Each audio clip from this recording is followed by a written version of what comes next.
Alrighty, yo, what is going on, everybody? It's your boy, Mr. DDG94, back with another reaction video. Today, we finna react to Smackdown versus Raw games ranked worst to best. I feel like off rip 2008 should be at the bottom of this list, along with 2009. Um, yeah, I think those two are the worst ones in my personal opinion. I feel like 2008 and 2009 was the worst SmackDown versus Raws. 2010 was a great bounce back, so I put it up in the average tier. But the first three installments, the first SmackDown versus Raw, '06, '07, and 2011, hands down the GOATs. No debate. They should be in the GOAT tier. Well, except the first one. I say the first one should be in like the great, good tier. There was something special about SmackDown vs. Raw. After covering both the SmackDown series and every N64 wrestling game briefly on this channel, it only makes sense to also give some attention to the series of wrestling games that I actually played first. I remember looking forward to each release yearly when I was religiously tuning into WWE programming, and I've got fond memories of just about every entry here. For a bit of background, after 2003's SmackDown Here Comes the Pain, Ukes and THQ continued to make wrestling games for PlayStation consoles, though they wouldn't stay exclusive forever. These yearly entries would drop the SmackDown branding and adopt the SmackDown vs. Raw title, and after SmackDown vs. Raw 2006, they would no longer be exclusive to Sony consoles. So instead of several concurrent series of wrestling games coming to different systems, all the major consoles would get the same SmackDown vs. Raw titles, which to be fair, makes more sense. I have to admit, even though I don't love the Raw games on Xbox, it was neat to have two separate series for different consoles. But ultimately, it was the right move to consolidate their resources into one series of quality titles. I like every SmackDown vs. Raw game I've played, and I've had varying levels of experience with each game. Unlike the last two ranking videos I've made, I don't know every one of these games like the back of my hand. Some are all-time classics that I probably played as much as Here Comes the Pain or No Mercy, but the latter two entries were sort of under my radar, and I only played them more casually with friends. With that being said, I'm excited to revisit them and see where they fit within my ranking. Quick side note, sorry if the footage randomly switches platforms or you see some graphical glitches in the gameplay. Unfortunately, due to not owning a capture device, recording these games on original hardware isn't in the cards, so I have to use emulation, which on 360 and PS3 isn't totally there yet. That being said, let's get into it. SmackDown vs. Raw 2009 is definitely the weakest game in the series. It's still a pretty good time and can offer the same fun that any of these games can, but its biggest issues lie within content and presentation.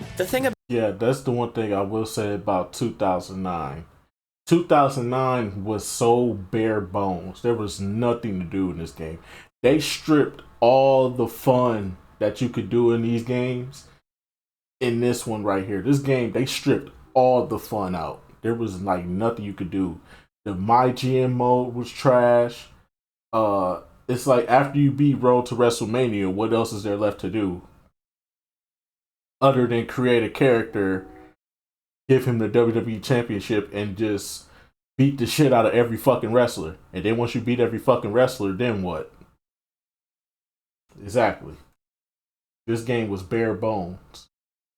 About yearly releases is that on paper, each game should be getting better, or should at least be adding features. But this game does the opposite. It's the first in the series to have a Road to WrestleMania mode, and I honestly really enjoy these modes. The problem is that they removed GM mode and a couple other features from the previous entry. Some of these really make no sense that they'd remove either. They removed the little area where you can fight in the crowd from the previous two games. Okay.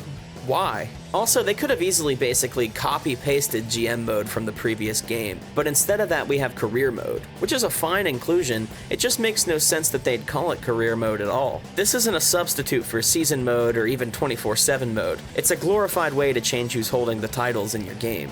Another huge thing that's missing is legends. Every SmackDown game since Here Comes the Pain has had unlockable legends, and this game only has two, Ric Flair and Taz.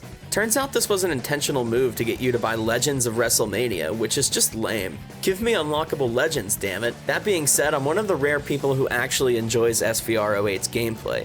And considering this game feels practically the same, there's not a lot to complain about here. Yes, it's a bit slow, but that was a trend starting with Smackdown vs. Raw 2006 and only continued from there. There's a couple changes from the previous entry's gameplay here, but they're minor. Instead of charging the meter for your fighting style like the previous entry, you charge the meter and you can store a signature move. I actually kind of like this. It was a bit strange how in previous Smackdown games, some wrestlers with more than 2 finishers would just have them as basic grapple moves. Now they can have multiple finishers and multiple signatures, which I think is definitely an improvement. They also added the new hot tag maneuver, and it's fine. Not really anything to write home about, and it leads into one of my biggest problems with this game, the emphasis on tag team wrestling. Of course, if you want, you don't ever have to play a tag team match in the game, but on Road to WrestleMania mode, they force you into a lot of tag matches, no doubt to show off the new tag team mechanics. It was a strange time to emphasize tag matches for the company too, with the most prominent tag teams in the game being those who were in their prime over 10 years prior. Overall, I do enjoy this game because at the end of the day, it's SmackDown vs. Raw. But there's not a lot of reasons to boot this one up over any of the other ones. Not at all. Thank you. Put the weakest to it at the bottom. This game is notorious for perhaps not being the best follow-up to SVR07, and maybe the first big step back in the quality of titles that were being released yearly. I have a soft spot for it though. Most people's problem with this game is that they slowed down the gameplay a decent bit from the previous entries, and removed season mode and put 24/7 mode in its place. I'll be the first to say I kind of enjoy 24/7 mode, and don't think it's that bad necessarily, but it doesn't compare at all to the season modes of the previous 2 SmackDown vs. Raw games.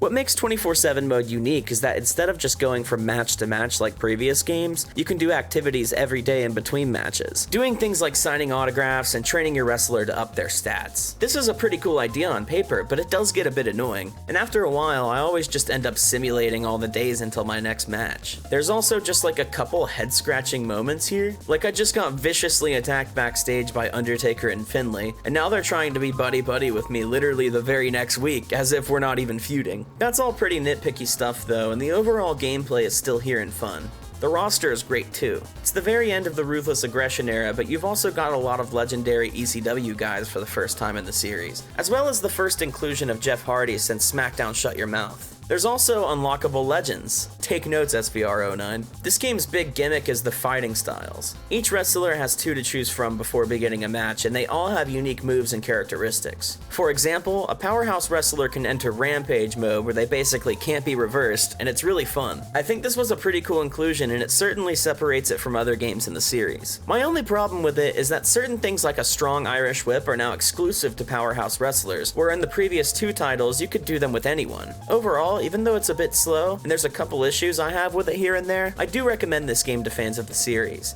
It just definitely wouldn't be the first one I'd boot up.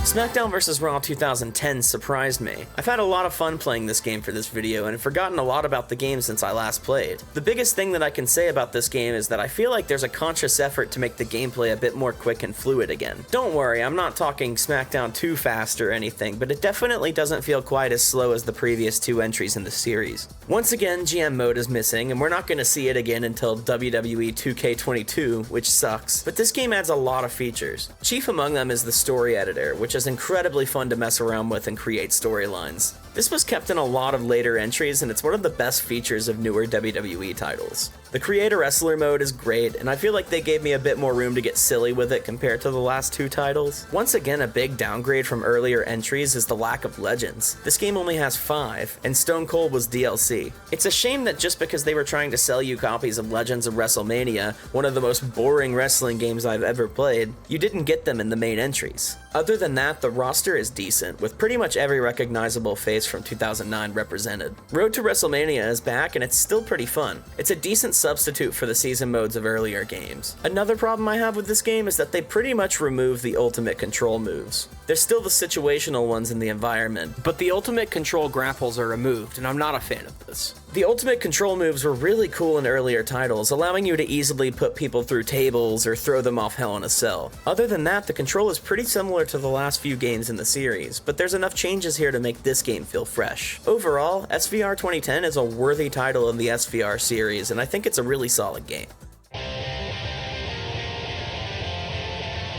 This game is an incredibly fun time, and one that I'm upset with myself for sleeping on for so long. Just about every improvement that SVR 2010 made over its previous entries is even more applicable here. This game is by far the best Road to WrestleMania mode yet, with great branching storylines. I love how you can walk around backstage between matches, talking it up or brawling with whoever happens to be around. This kind of stuff reminds me of Smackdown Shut Your Mouth, and that's a good thing. All of the modes that were added in 2010 remain, like Create a Finisher and the excellent Story Editor, which has gotten even better this time around. This game has possibly the most unique gameplay up to this point in the series. 2010 was a step in the right direction, but playing these newer SVR titles back to back like this has got me remembering just how little they really changed between entries gameplay-wise. Thankfully, they made a big step forward in this game, and that's mostly due to the overhauled physics system. Ladders can now be placed just about anywhere, even against the ropes on the outside of the ring. This makes the game feel so much more unpredictable, but also fluid. It's so much easier to put opponents through tables or do crazy high spots. The animations have been significantly improved. You can see here when I do a leg drop as Matt Hardy, the animation is accounting for when my opponent is standing instead of just having them awkwardly fall over. It's wild playing this game and realizing that it's 13 years old because it still feels incredibly modern. There's a lot of options here and you can basically approach it however you want.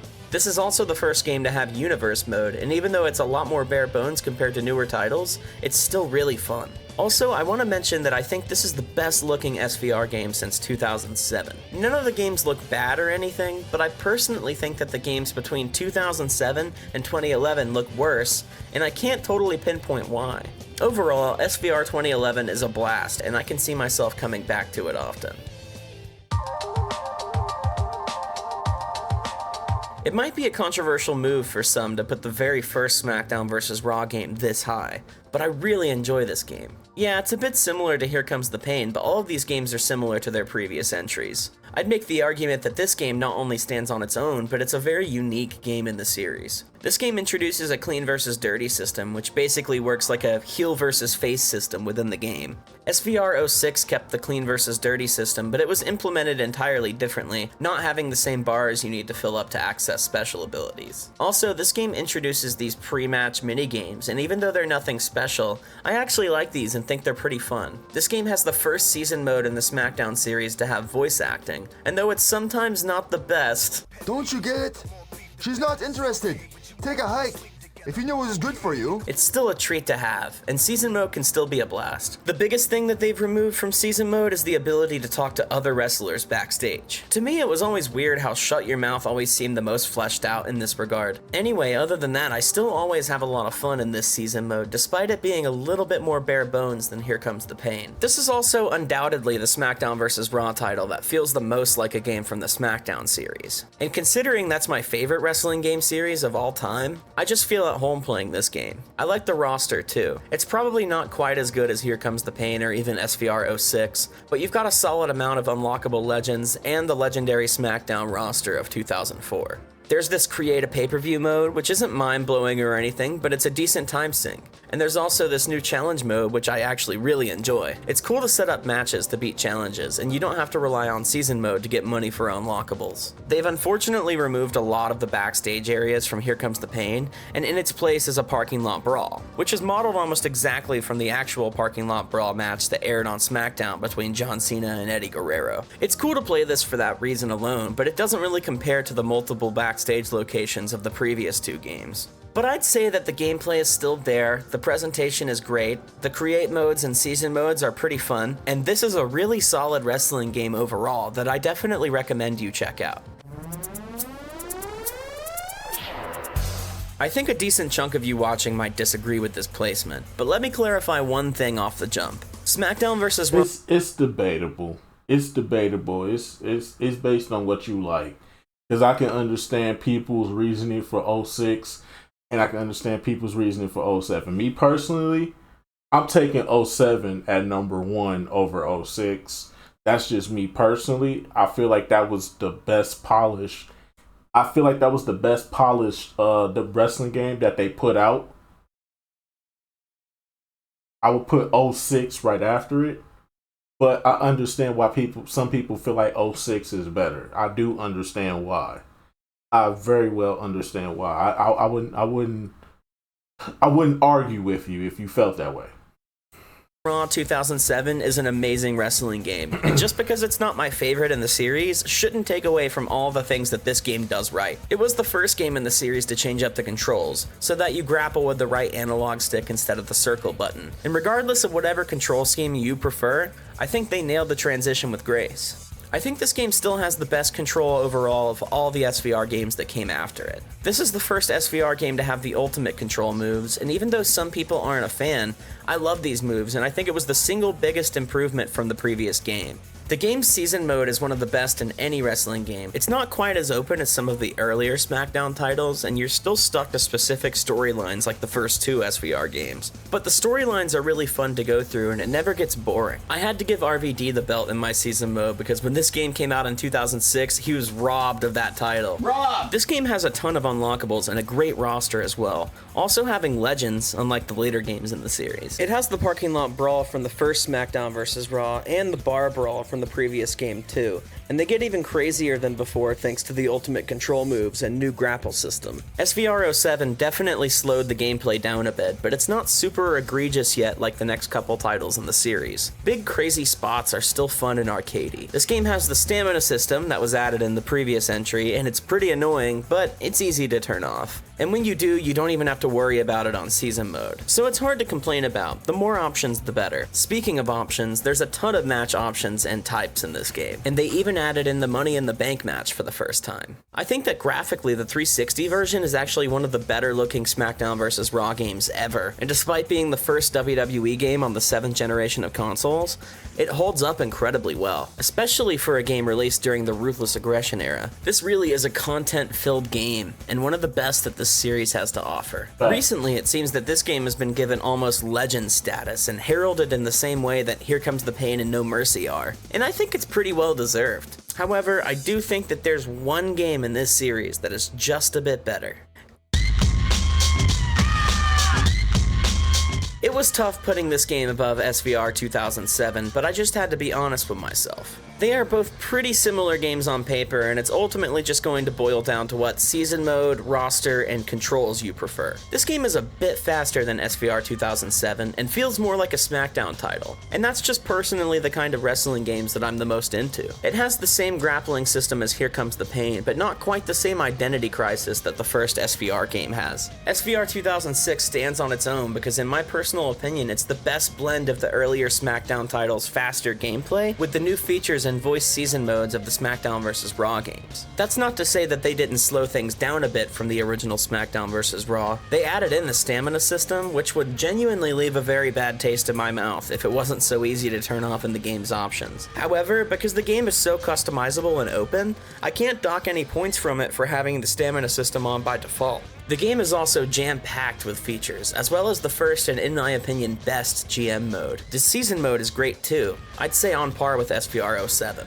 It's more fleshed out than the original SVR and has a lot better voice acting. There were a lot of cool storylines in this game, like Eddie stealing the Undertaker's urn, as well as a whole storyline dedicated to ECW, which as a gigantic ECW fan is very welcome. Side note, this game came out the same year as the first ECW One Night Stand show, which is one of my favorite pay-per-views of all time, and that arena is unlockable. Even though it definitely doesn't look the same as the actual show, it's close enough and just a really cool inclusion. Yes, the later SVR games would have ECW as a full-on brand, and have a lot more of the OG ECW guys that they signed when they first started airing WWE's ECW on Sci-Fi. But it was still a cool inclusion, and I was happy to see ECW represented in a Smackdown vs. Raw game from 2005. I think between this and SVR 2007, it's definitely a very close call, but I remember playing this one more as a kid. I enjoy how it has basically the same grapple system as Here Comes the Pain, but it still definitively feels like a Smackdown vs. Raw title. It was also the first WWE game to my knowledge to let you change title holders in exhibition mode, and as a kid it was really fun to give my created Jeff Hardy wrestler the world title. In my honest opinion, this game and SVR 2007 are the games that are most deserving of your time, and I highly recommend them to anyone.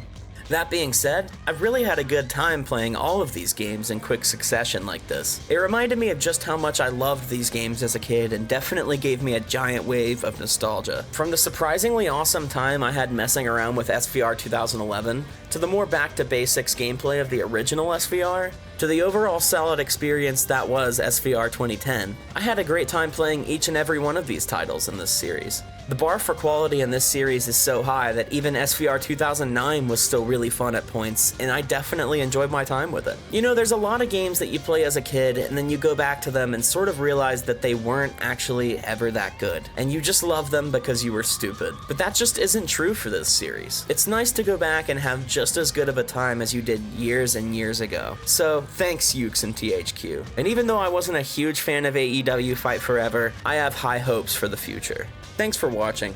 I've taken the time to set up a Patreon page for the channel. It's brand new, so it's pretty barren right now, but soon I'm... Alrighty, man. That's just gonna about do it for this one, man.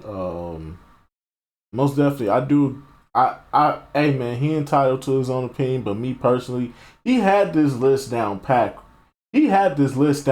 Right. In my personal opinion, I just switched number 1 and number 2.